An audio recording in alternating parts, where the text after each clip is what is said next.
Hello, I'm Matt Donnelly, and this is your Pittsburgh Steelers versus the Miami Dolphins Sunday Night Football game preview. Now, Pittsburgh, they are 2-4 on the season, but they are coming off a huge 20-18 victory over Tom Brady and the Buccaneers. Meanwhile, the Miami Dolphins, they dropped another contest last week to the Minnesota Vikings 26-16 to mark their third consecutive loss after starting the season 3-0. So let's get into this tale of the tape, starting with the quarterback position and starting on the Pittsburgh Steelers sideline here with Kenny Pickett. Now, Pickett, he is trending in the right direction after leaving last week's contest against that Buccaneers team after suffering a concussion. Now, prior to that injury there, Pickett had gone 11 of 18 for just 67 yards and a touchdown to Najee Harris there while adding 16 yards on the ground. Now, it was more of a dink and dunk type offense. Well, you know what? We've become quite accustomed to this with the Pittsburgh Steelers the last few seasons there. And Pickett, he only averaged 3.7 yards per attempt. Meanwhile, coming in relief was Mitch Trubisky, who threw for 144 yards on 9 of 12 passing, while also throwing for a touchdown, no interceptions, and he actually pushed the ball down the field, averaging 12 yards per attempt. Is there controversy brewing in Pittsburgh? Probably not. Now, the Dolphins, they are allowing a 105.2 passer rating this season and are allowing the fourth most fantasy points to the quarterback position, allowing 21.5 per contest, and they have yielded 1,603 yards through the air and 10 touchdowns in just 6 games. On the other sideline there, we have Tua Tagovailoa. We got Teddy Bridgewater. Can Tua Tagovailoa return to form this week after missing the last several contests after that horrific injury that we all witnessed? Now, Miami, they are 0-3 in games in which Tua Tagovailoa didn't start or finish, so that's something to keep in mind here. What will his mindset be, though, as he lines up under center or when the Steelers, they begin to send some heat? I mean, where's his head at there when the ammo is flying at him there, when the bodies are all around him there, when he's about to take that first hit?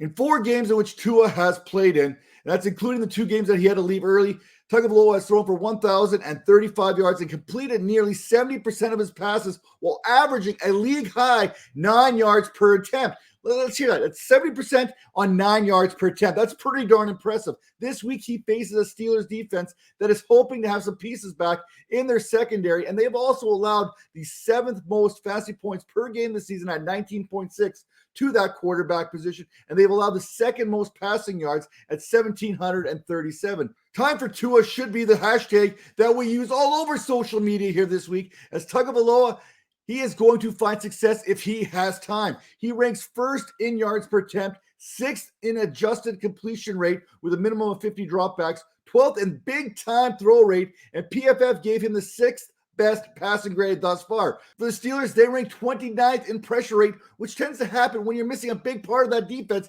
in TJ Watt for any length of time. Let's give the Steelers some credit. Let's give credit where it's due. After all, they did hold Tom Brady, Chris Godwin, and Mike Evans to an 87.8 passer rating on 6.1 yards per attempt. Now, running back, we have Najee Harris. Harris's struggles, they continued last week as he had 49 yards on just 16 touches. Now, thankfully for fantasy managers, one of those touches ended up being a touchdown, salvaging a rather dismal day. Miami is pretty much in the middle of the pack, though, when it comes to surrendering fantasy points to the running back position this season. They are allowing 22.07 fantasy points per contest. However, they are allowing the 4th fewest yards on the ground as they've allowed just 430 yards rushing in 6 games.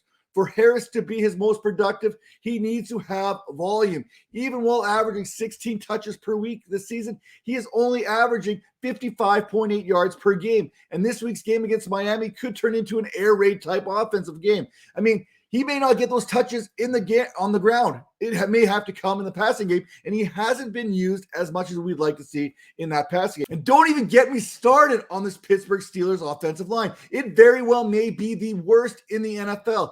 Harris has been hit at or behind the line of scrimmage on 53% of his carries, which is the 4th highest rate, which is probably why he's only averaging about 3 yards per carry so far this season.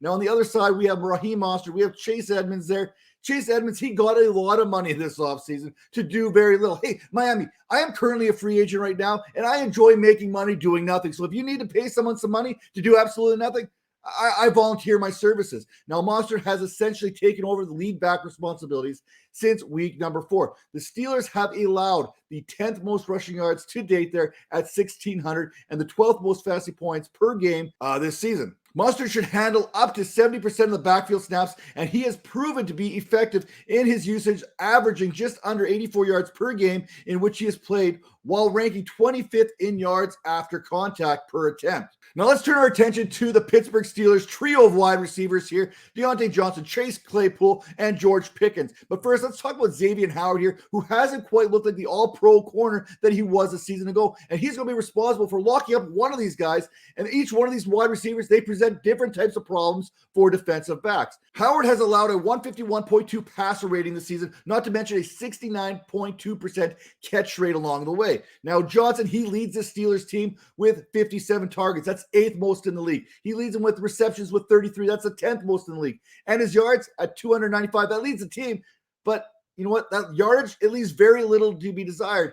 While his ADOT is helped out by his 603 air yards, which happens to be the 5th most. Now, for Goerge Pickens, Miami is allowing the 4th most fantasy points per game against wide receivers so far this season, allowing 38.05 fantasy points due to allowing the 9th most passing yards this season, 1,028, in case you're wondering. Goerge Pickens, he is no longer a rookie. Heck, at this point in the season, we're in week number 7. There are no rookies anymore. And everyone is starting to take notice of what Pickens can do. It helps when you have a target share greater than 20% in every game since week number 3. In fact, Pickens only trails Diontae Johnson by 18 receiving yards for that team lead, and he's done it on 13 less receptions and 23 fewer targets. Pickens is the Steelers' field stretcher with an ADOT of 15.7, which happens to be the 8th highest in the league, and 12 deep targets, which happens to be the 3rd most. Now, Chase Claypool, he is the hottest receiver coming into this contest there. 96 of Chase Claypool's 225 receiving yards came last week against the Tampa Bay Buccaneers, and he turned out to be Mitch Trubisky's favorite target last week. Claypool may finally be turning the corner with back-to-back weeks of at least 5 receptions and at least 7 targets. Much like Pickens, Claypool's usage inside the red zone is a little bit concerning considering the size mismatch that he creates. And that will be the case once again against these Miami defensive backs there. Most likely Justin Bethel there, who's going to have the Canadian in coverage inside that slot. Now, these Miami receivers, they need no introduction at this point in the season. I feel that Tyreek Hill and Jaylen Waddle against these Steelers defensive backs here, it's almost unfair. I don't care if these Steelers were 100% healthy coming to this contest. This seems like a huge mismatch here. Hill ranks 2nd in targets this season with 65, 2nd in receptions with 50, 1st in receiving yards with 701, 3rd in air yards with 666, 4th in yards after the catch, while accounting for 37.5% of the Dolphins' total air yards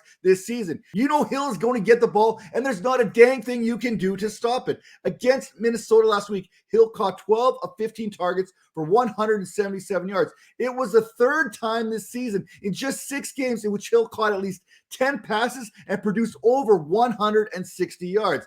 Then again, this Steelers defense, it hasn't really been able to stop anyone outside of the Buccaneers there last week. They are allowing receivers this season league highs in receiving yards, 1,263, and touchdowns with 9. Not to mention a league high 45.26 fantasy points per game. The second part of this Miami Dolphins dynamic duo, Jaylen Waddle, he has an uphill battle this week to try and get into this contest. Keep an eye on that injury report as he is dealing with not only a shoulder injury that was similar to the one that sidelined T. Higgins a season ago, but he's also got that groin injury as well. Waddle saw 10 targets though last week against the Vikings, in which he caught 6 of them for 129 yards. However, that late fumble in that game there turned out to be quite costly, and you know that is in the back of Waddle's mind, and he is such a competitor. You know, that's why he's going to try and fight his way into this lineup this way. And so what? I'm not going to bet against Waddle. I know better than that at this point. He is as tough as they come, but I want to make sure that I have a plan ahead of time when it comes to my fantasy rosters. Maybe when that involves one of these Steelers wide receivers, maybe when that involves Jacoby Myers. If I don't have any of those guys at my disposal for my fantasy roster, then I'm probably going to look at pivoting away from Sunday night and maybe not starting Jaylen Waddle. Now, the tight end position, we have Pat Freiermuth there. Again, we have many injuries that kind of come and go here with this Steelers-Miami Dolphins contest. And Freiermuth there, he missed last week due to a concussion, and he seems to be trending in the right direction for a return this week. which is great news because this is a great matchup for Freiermuth there, as Miami is allowing the 8th most fantasy points per game to tight ends this season, and they have allowed 3 touchdowns and 334 yards. There are a couple of reasons why Pat Freiermuth has kind of had the breakout type season, so to speak. It's mostly because the tight end position outside of Travis Kelce and Mark Andrews is pretty much a wasteland. It's basically those two and everybody else. Then you've got the fact that he is 9th in target share, 7th in yards per route run, and he also leads all tight ends with 7 deep targets. Now, on the other side, we have Mike Gesicki. Honestly, I can't recommend starting Mike Gesicki ever, but part of me wants to see him score each and every week so that we can all witness the greatest thing on earth, and that is the Gesicki gritty. I mean, why deprive the world of greatness? Now, Pittsburgh has surrendered the 12th fewest fantasy points per game to the tight end position, allowing just 10.27 per contest while allowing 1 touchdown and 297 yards to date. With that all being said, if you want to make sure you put your stamp on this week, you need to make sure you are up to date there with the fantasypoints.com there. Make sure all your roster decisions are finalized. And you know what? Hey, it's never too early to look ahead to the trade deadline, as Fantasy Points, they're going to help you out with that too. And the best way to do that is subscribing today and use promo code 22Vipers10, because that's going to get you 10% off. And who doesn't like 10% off? With that said, we'll see you next week.